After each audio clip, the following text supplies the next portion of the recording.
ते संविधानवादी चळवळीमध्ये काम करत असताना एक भारिप बहुजन महासंघ वंचित बहुजन आघाडीचा शहराध्यक्ष या ठिकाणी राहिलेला आहे आणि त्या ठिकाणी एक समाजकारण करण्याला फार मोठी संधी मला या ठिकाणी उपलब्ध झाली आहे। शहरामधले लोकांचे प्रश्न जाणून घ्यायला, इथल्या विद्यार्थ्यांचे, इथल्या तरुणांचे, इथल्या महिलांचे, इथल्या स्लम एरियामधले त्यांचे छोटे छोटे प्रश्न या ठिकाणी मी जाणतो आहे आणि म्हणून ते प्रश्नांची सोडवणूक गेल्या कित्येक वर्षात 10 ते 12 वर्षामध्ये इथल्या आमदारांच्या माध्यमातून झालेली नाही ही मी बघितलेली आहे आणि म्हणून ती सोडवणूक करण्यासाठी या गोरगरीब जनतेला, इथल्या सर्वसामान्य जनतेला एक माफक त्यांच्या मूलभूत गरजा पूर्ण कराव्यात, त्यांच्या त्या गरजा पूर्ण व्हाव्यात आणि त्यांना त्या सुविधा मिळाव्यात, त्यांचे प्रश्न हे सोडवण्यात यावेत यासाठी मी या ठिकाणी राष्ट्रवादी काँग्रेस शरदचंद्र पवार पक्षाकडनं पिंपरी विधानसभेसाठी इच्छुक आहे। पाहायला गेलं तर झोपडपट्टीच्या समस्या असल्याने प्रामुख्याने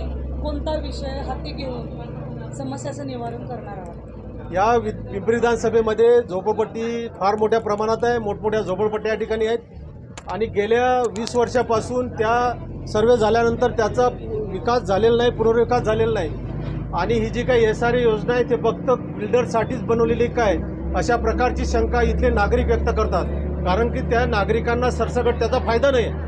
ही एकतर ही फार छोटी घरं आहेत, राहण्याजोगी घरं नाही आहेत आणि म्हणून माझी पहिली मागणी असेल की कमीत कमी 500 स्क्वेअर फुटाचं घर त्या ठिकाणी मिळालं पाहिजे। जे 20 वर्षापूर्वी सर्वे झालेला आहे तो सर्वे होत असताना तिथली त्या लोकांची मुलं 5 ते 10 वर्षाची होती, ती आज 25 ते 30 वर्षाची मुलं झालेली आहेत।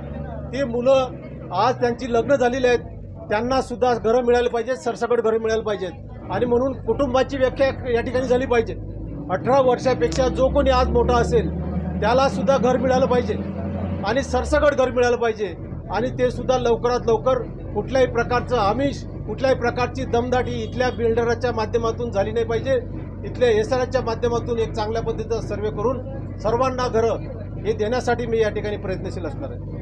पाहायला गेलं तर स्त्रियांच्या बाबतीत महिला सक्षमीकरण धोरण कशा पद्धतीने हाताळणार आहे? खरं आहे की महिला या ठिकाणी महाराष्ट्रामध्ये गेल्या कित्येक वर्ष आपण बघतो की 10 वर्षापासून सुरक्षित नाही आहे। हा महाराष्ट्र छत्रपती शिवाजी महाराज, शिव फुले शाहू आंबेडकरांचा विचारांचा महाराष्ट्र आहे। या महाराष्ट्रांवर शिवाजी महाराजांच्या काळात एक जरी अत्याचार महिलांवर झाला तर त्याचे हातपाय कलम करण्याची शिक्षा शिवाजी महाराज देत होते, परंतु आज सध्याची राज्यकर्ते शिवाजी महाराजांचं नाव घेऊन इथल्याच महिलांवर अत्याचार जरी होत असले तरी त्या आरोपींना पाठीशी घालण्याचं काम इथलं गृहमंत्रालय आणि इथलं गृहमंत्री करत आहेत। असल्या गृहमंत्र्यांचा या ठिकाणी मी राष्ट्रवादी काँग्रेस पक्षाच्या वतीने या ठिकाणी निषेध करतो। त्या महिलांना सुरक्षा मिळाली पाहिजे, त्या महिलांवर जो अत्याचार झालेला आहे त्या अत्याचाराला वाचा फोडून त्या आरोपीत कडक अशी शिक्षा झाली पाहिजे।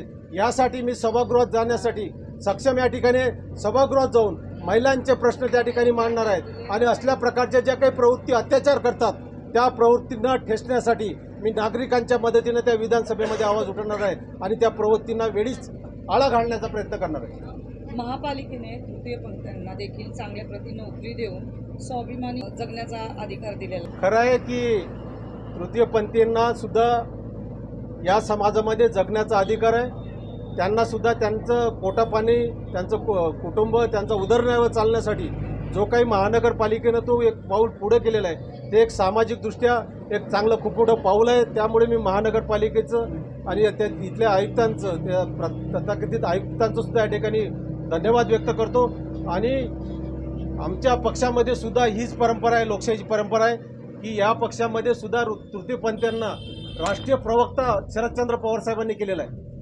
राष्ट्रीय प्रवक्ता एक फार मोठं एक मानाचं स्थान त्या ठिकाणी शरदचंद्र पवार साहेबांनी तृतीयपंथीयांना दिलेलं आहे आणि म्हणून शरदचंद्र पवार साहेब असतील, आमचे जे काही यशवंतराव चव्हाण साहेब असतील, यांच्या माध्यमातून जे हे शहर एक सामाजिकदृष्ट्या, एक औद्योगिकदृष्ट्या, एक कामगारच्या दृष्टीनं एक सक्षम शहर जे झालेलं होतं त्याला कुठेतरी खीड घालण्याचं काम सध्याच्या राजकारणाच्या माध्यमातून झालेलं आहे। ते परत एकदा या शहराला औद्योगिक नगरी म्हणून नावलौकिक देण्यासाठी मी हे या ठिकाणी विधानसभेची निवडणूक लढवत आहे। सरकारकडून मागणी अशी राहील की जे काही लैंगिक अत्याचार वगैरे होत आहेत महिलांवर त्याच्याकडे लक्ष देणं किंवा एक वेगळं युनिट स्थापन करून त्या गोष्टीकडे लक्ष देऊन त्याचं निवारण व्हायला पाहिजे. कारण महिला ही आज सगळ्याच कार्यासाठी बाहेर पडत आहे. शिक्षणाच्या बाबतीत असेल, नोकरीच्या बाबतीत असेल, तर त्या ठिकाणी घरातून निघताना ती घरी सुरक्षित येईल ह्याची जबाबदारी ही सरकारने घ्यायला पाहिजे. आणि याच्यासाठी एक काहीतरी वेगळं युनिट स्थापन करायला पाहिजे. ते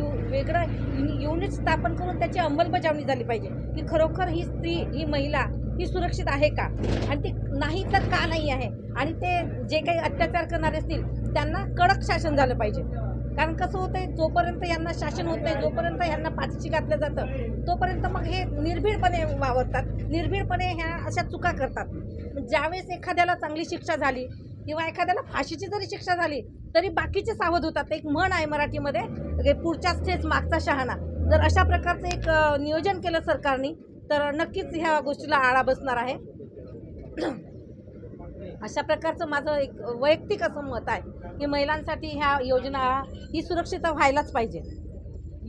या निवारणासाठी आपण नवा चेहरा म्हणून कुणाकडे पाहतात? देवेंद्र तायडे. जवळजवळ 10 ते 15 वर्ष झाले मी एक स्वतः सामाजिक कार्यकर्ता आहे आणि मला जर काही प्रश्न असले तर मी नक्की त्यांच्याकडे जाते आणि ते प्रत्येक वेळी माझी मदत पण करतात. आणि माझीच नाही तर स्लम एरियातले जे काही प्रश्न असतील, मुलांच्या शिक्षणाचे असतील, आरोग्याचे असतील, महिलांचे असतील, त्या प्रश्नांकडे ते जातीने लक्ष देतात. म्हणजे माझ्या घरचं हे काम आहे, हे जनतेचं काम आहे म्हणून देवेंद्र तायडे त्याकडे बघत नाहीत. हे माझ्या घरचं काम आहे आणि मला ते करायचं आहे या उद्देशाने ते बघतात, या उद्देशाने ते काम करतात. म्हणून एक देवेंद्र तायडे यांच्याकडे आमचा एक त्या चेहऱ्यासाठी आम्ही एक उत्सुक आहोत. आणि एक आम्हाला हे सुद्धा आहे की नक्कीच देवेंद्र तायडे आमदार होणार आहेत.